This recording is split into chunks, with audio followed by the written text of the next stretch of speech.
Should esports be in the Olympic Games? This is a question that's become topical recently since Thomas Bach, the president of the International Olympic Committee, said that video games are too violent for the Olympics. And I know, right off the bat, you're going to have two types of people who are enraged by these comments. You'll have the 30-year-old boomer types going, video games aren't real sports, thumb-twiddling degenerates.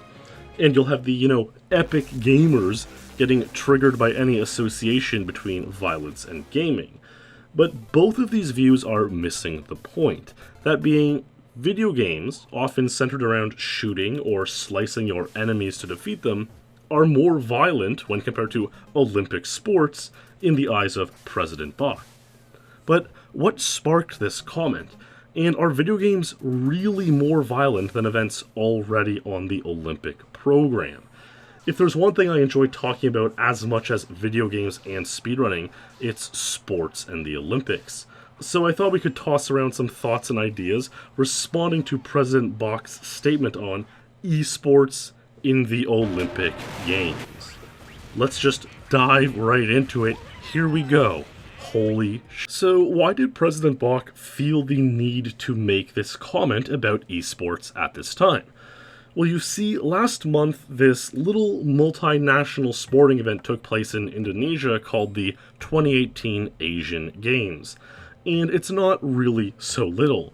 There were actually more athletes competing at these games than at the 2016 Olympics in Rio. And it dwarfs similar events you might be more familiar with, like the Pan Am or Commonwealth Games. And these games don't have to follow exactly the same program as the Olympics. They're free to add events, things like bowling, bridge, paragliding, and the Asian favorite, sepak takraw, were medal events in Indonesia. But these games also had two demonstration sports, canoe polo, which sounds pretty fun, and our beloved esports.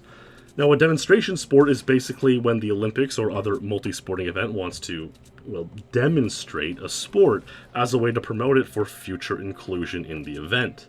The winners' medals don't go towards the official medal count, but that's pretty much the only difference between demonstration sports and events on the main program. Sports like curling and badminton were demonstration sports a number of times before becoming full-fledged Olympic sports. So it's a pretty big deal that the 2018 Asian Games featured esports. In particular, the games of League of Legends, StarCraft 2, Hearthstone, Pro Evolution Soccer 2018, Arena of Valor, and everyone's favorite, Clash Royale. And the tournaments seem to have gone swimmingly, which got everyone mega keen for the 2022 Asian Games in Hangzhou, China, where esports were set to become a real deal medal event, which really could have set the way for their inclusion at a future Olympic Games, maybe in 2024 or 2028.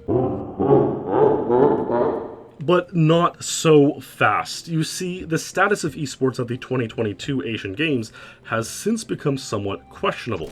There are a few organizational problems, like esports doesn't even really have a governing body yet. Something like FIFA or the IAAF, who regulate and oversee high-level competition in their sports. But also, IOC President Bach doesn't seem to like the idea of esports all that much, and that's why he made his comments. And they were a little more nuanced than just the headline. We cannot have in the Olympic program a game which is promoting violence or discrimination, so-called killer games. They, from our point of view, are contradictory to the Olympic values and therefore cannot be accepted. Of course, every combat sport has its origins in a real fight among people, but sport is the civilized expression about this. If you have e-games where it's about killing somebody, this cannot be brought into line with our Olympic values. So you see, President Bach isn't completely oblivious to the combative nature of some of these sports and competitions. Many were quick to point these out as examples of violence already in the Olympics when I tweeted out Bach's comments a few weeks ago. But it's not just the combat sports, boxing, taekwondo, judo, wrestling. Shooting, literally using a firearm to shoot at a target, is in the Olympics. And the act of shooting takes place in two other sports, biathlon and modern pentathlon. We'll talk about all three of these, but let's start with the biathlon. A lot of people don't even know what this sport is, but it's really, really exciting. One of my favorite sports to watch in the entire Olympics. It's basically a skiing race where every 2 or 2.5 kilometers, the skiers stop to shoot a set of 5 targets. Missing targets is penalized either by losing time just having to reload the gun, or having to ski an extra penalty loop, usually about 150 meters. Obviously a huge time loss in the race. Watching the skiers take a big lead, step up to the shooting range, and either melt down missing all their shots, or clutch it, nailing 5 in a row, leads to some truly remarkable races in Olympic history. But who came up with this sport, and why would anyone ever need to stop and shoot after skiing? Well, a big hint comes from the sport's original name, military patrol. As it turns out, being able to ski long distances and then be able to calm yourself enough to shoot accurately was a pretty useful skill when wars were being fought 100 or so years ago in Northern Europe, and was often used as military training in the region throughout the late 1800s and early 1900s. And the military connection is still close today. One of the most successful biathletes right now is Martin Fourcade of France, who won 3 gold medals at the most recent 2018 Winter Olympics in Pyeongchang, including an absolutely clutch final leg of the mixed relay, where he shot clean while everyone else was donking off shots left and right, and made up a 32-second deficit to win. Well, Fourcade also happens to be a non-commissioned officer in the French military. How would you describe shooting at a target which, in a way, represents a possible enemy combatant? Is it a simulation of the real experience? Practicing the real thing? IOC President Bach might call this the civilized expression of a real fight among people. But how is it any less violent than the simulation of shooting and defeating an enemy in a video game? Shooting, in its own right, has been a sport in nearly every modern Olympics since 1896, with only 2 exceptions. And the shooting program has seen many changes since then, with some really interesting sounding disciplines no longer being contested. Things like the 100-meter running deer and 50-meter running target, where a large target in the form of a wild animal was sent across the shooting field like something out of a Majora's Mask minigame. But something you likely didn't know about shooting at the Olympics was a competition held in the 1900 Paris Games. Live pigeon shooting. That's right, they'd release pigeons from a trap, and the competitors would shoot them out of the sky, which resulted in 300 or 400 dead pigeons across 3 competitions. Yeah, how's that for violence at the Olympics? Of course, this was over 100 years ago, and it's sort of unclear if these were fully sanctioned Olympic events, or just a sort of side competition held at the same time and venue as the Olympics. The early Olympics often had a lot of bizarre competitions going on, and any medals from these live pigeon events aren't counted on the current total medal table. And it's not like actually shooting animals 118 years ago justifies the inclusion of what President Bach calls killer games today. But yeah, this is a thing that actually happened. And more recently at the 2016 Games, we saw a notable gold medalist for a number of reasons. Fahid Al-Dihani, who had won 2 bronze medals for Kuwait in previous Olympics, won gold in the 2016 double trap event.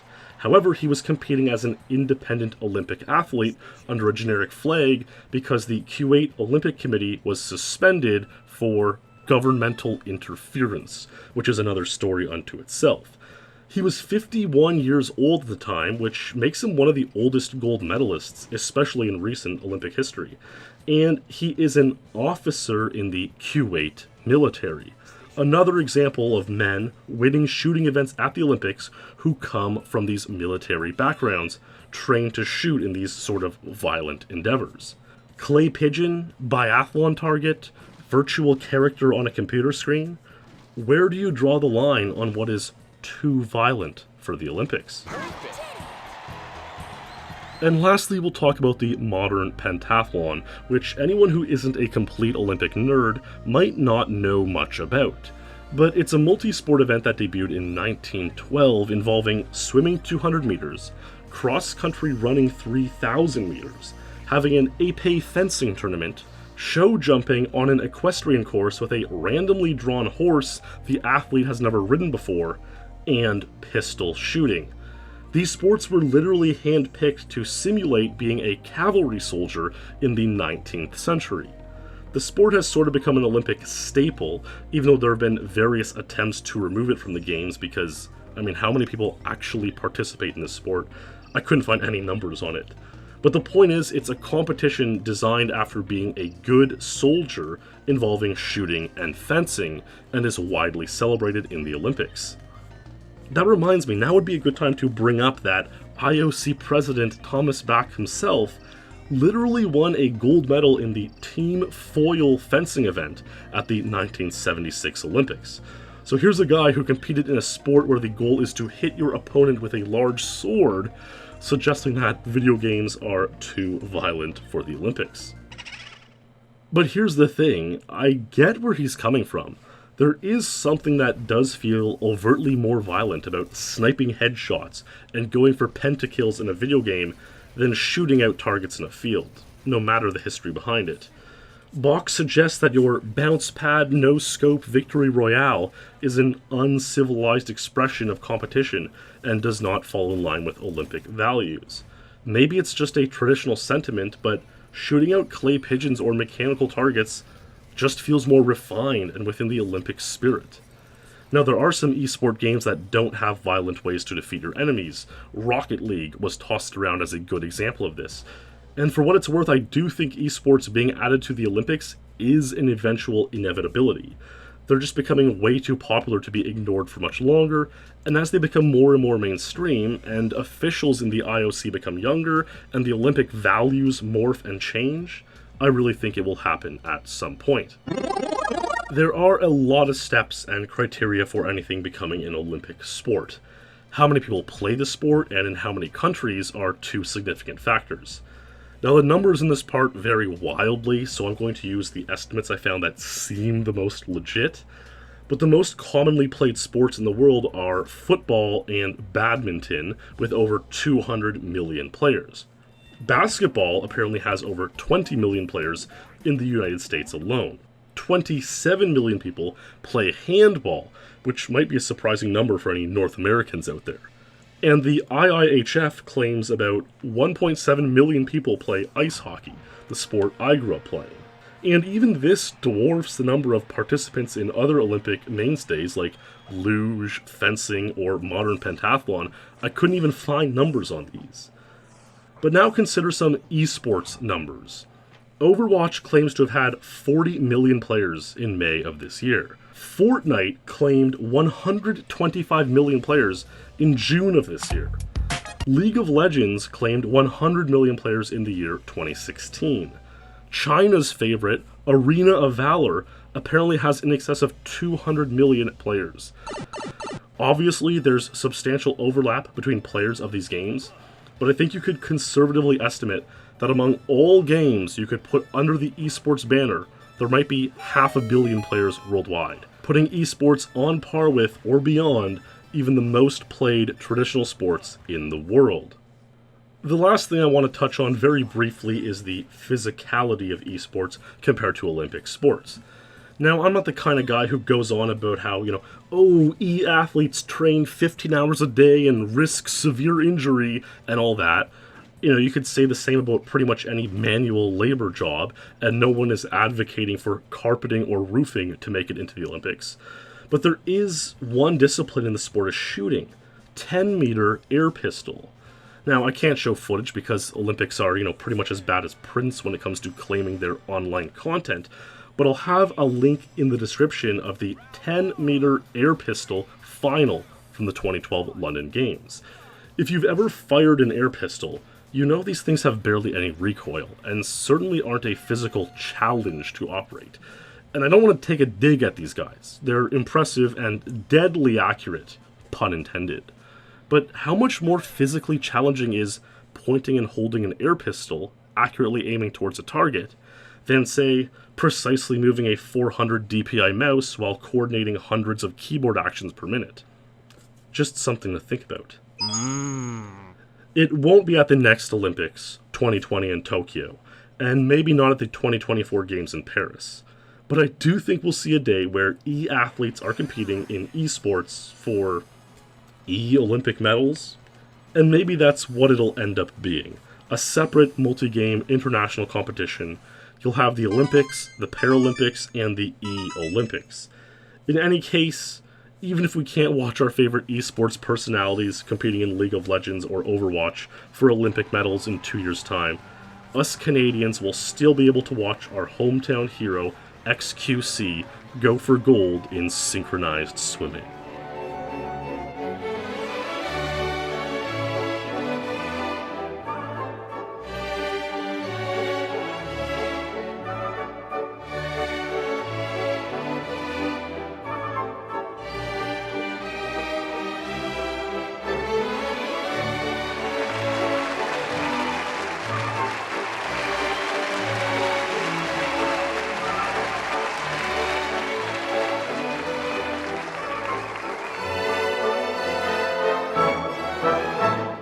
So thanks for watching, and I'd love to hear what you think about esports in the Olympics. Do you think they're excessively more violent than shooting and biathlon and fencing? Or do you think they're just not physical enough to be included? Let me know in the comments. I always look forward to seeing what ideas you bring forward, and what esports do you think would be the best fit for the Olympic Games? There's a ton more I could talk about when it comes to gaming and sports and Olympic history, but I'll leave it at that for today, so stay true, and I'll see you in the next stream or video.